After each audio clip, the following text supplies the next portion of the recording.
वृत्त के अंतर्गत हम एक प्रश्न लेने जा रहे हैं। प्रश्न हमारा इस प्रकार से है कि वृत्त की त्रिज्या ज्ञात कीजिए यदि जीवा की लंबाई तथा केंद्र से दूरी क्रमशः 8 सेंटीमीटर और 3 सेंटीमीटर है। ठीक है, तो इसको समझते हैं। पहले प्रश्न हमारा क्या बोल रहा है। ये हमारा कोई वृत्त है, इसकी त्रिज्या हमको निकालनी, इसका एक केंद्र होगा। अब जीवा बोल रहा है, जीवा, तो जीवा क्या होता है? परिधि के दो बिंदुओं को मिलाने वाली सबसे छोटी दूरी जीवा कहलाती है। तो परिधि पे कहीं पर भी हो सकता है। मान लीजिए कि यहाँ और यहाँ पर ए और बी बिंदु है, इसको मिलाने का सबसे छोटी दूरी हमारा ए बी है। तो ए बी क्या हो गया? हमारे वृत्त का जीवा हो गया। और इसकी लंबाई कितना दिया हुआ है? तो इसकी लंबाई दिया हुआ है 8 सेंटीमीटर। ये हो गया 8 सेंटीमीटर।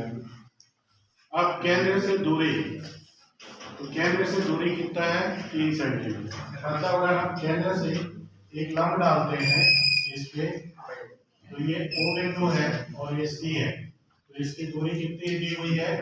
3 सेंटीमीटर।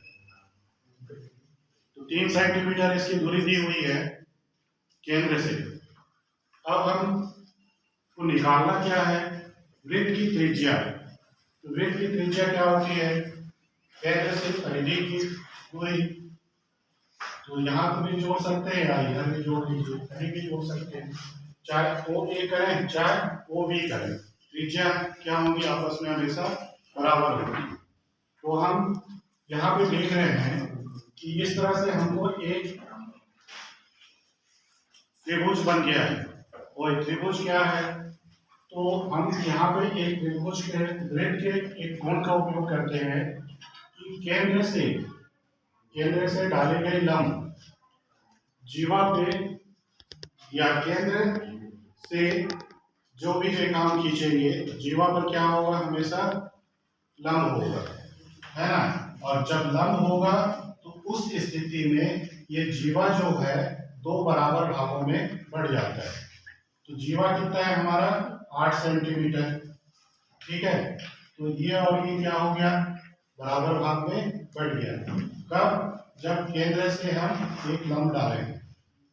ठीक है, तो अब यहाँ से यहाँ तक की दूरी कितनी हो जाएगी? 4, और ये भी 4। ये 4 सेंटीमीटर हो गया और ये भी क्या हो गया? 4 सेंटीमीटर हो गया।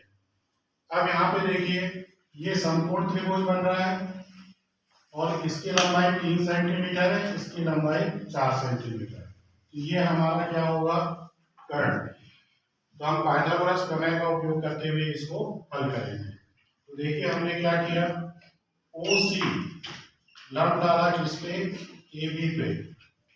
तो AB जो है वह दो बराबर भागों में बढ़ गया।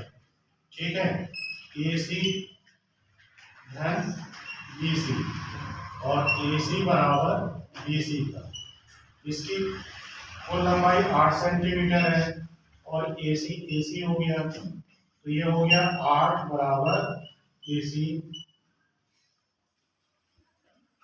तो यहाँ पे देखिए AC जो है 8/2, मतलब 4 सेंटीमीटर हमको AC मिला। और AC और BC क्या है? बराबर है। तो बराबर होने की स्थिति में उसका भी मान क्या होगा? BC का भी मान 4 सेंटीमीटर।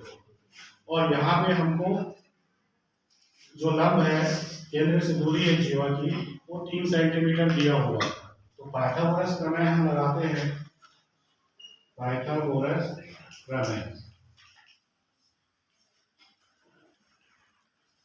तो पाइथागोरस प्रमेय हमको क्या बताता है कि कर्ण का वर्ग बराबर लंब का वर्ग धन आधार का वर्ग।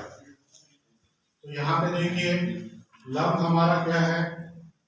3, तो 3 का वर्ग हो गया। और आधार वहां पे देखिए 4 है, तो 4 का वर्ग हो गया।